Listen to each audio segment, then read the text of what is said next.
औज़ु बिल्लाहि मिनश्शैतानिर्रजीम बिस्मिल्लाहिर्रहमानिर्रहीम। इस वक्त हम सिमरी डैम के सामने खड़े हैं। जैसा कि आप देख रहे हैं सामने सिमरी डैम है। इसके बिल्कुल सामने सैयद पीर मोहम्मद शाह बादशाह की बैठक है।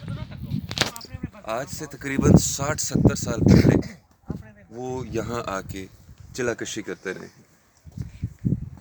इस बारे में डेफिनेटली नहीं कहा जा सकता कि वो कितना अरसा यहाँ तक रहे, यहाँ उन्होंने चिलाकशी की है, लेकिन आज भी उनकी याद में हर साल दरबार से लोग आते हैं, इधर आके ज़िक्र करते हैं, न्याज बांटते हैं और बाबा जी के बारे में बात होती है और बाकी मालूमात का तबादला होता है। ये शाह जी इधर ड्यूटी देते हैं, कमर शाह साहब, ये यहीं होते हैं।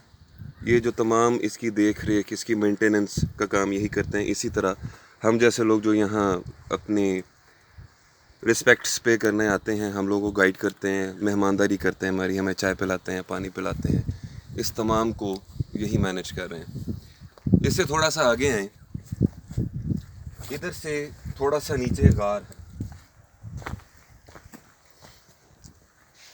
बाबा जी इस गार के अंदर बैठ के बहुत अरसे तक चिलाकशी करते रहे और यहाँ उनका एक दोस्त भी है जो आज भी मौजूद है।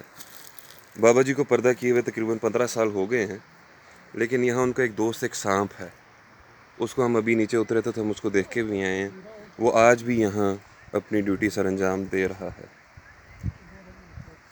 अभी भी अगर आप देखें तो ये जगह गैर आबाद है, इधर आना खासा मुश्किल है। तकरीबन आधे घंटे की हाइक है और हम लोग जब भी आते हैं हमारा ऊपर का सांस ऊपर रह जाता है, नीचे का नीचे रह जाता है। ज़रा ये सोचिए आज से 60-70 साल पहले इधर का क्या नक्शा होगा। अब तो यहाँ सड़क है, हम नीचे तक तो गाड़ियों में बैठ कर आ जाते हैं।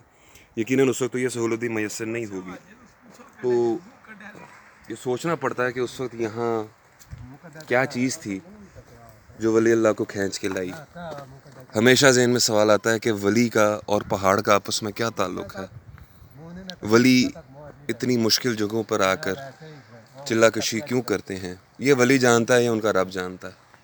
लेकिन उन्होंने जंगल के अंदर मंगल कर दिया। अब देखें, आप यहाँ पूरी आबादी आबाद है। नीचे अगर आप देखें तो घरौंदे आपको नज़र आते हैं। इसी तरह पहाड़ की दूसरी जानिब भी घरौंदे आपको नज़र आते हैं। नीचे अच्छी खासी तकरीबन 1 लाख आबादी के यहाँ इस पट्टी पे तकरीबन 1 लाख आबादी रहती है। तो ये इन वलियों का फैज़ है जो पहाड़ को आके इन लोगों ने आबाद कर दिया, वरना इतने संगलाख पहाड़ों पर शायद कभी भी इंसान ना बसता आके।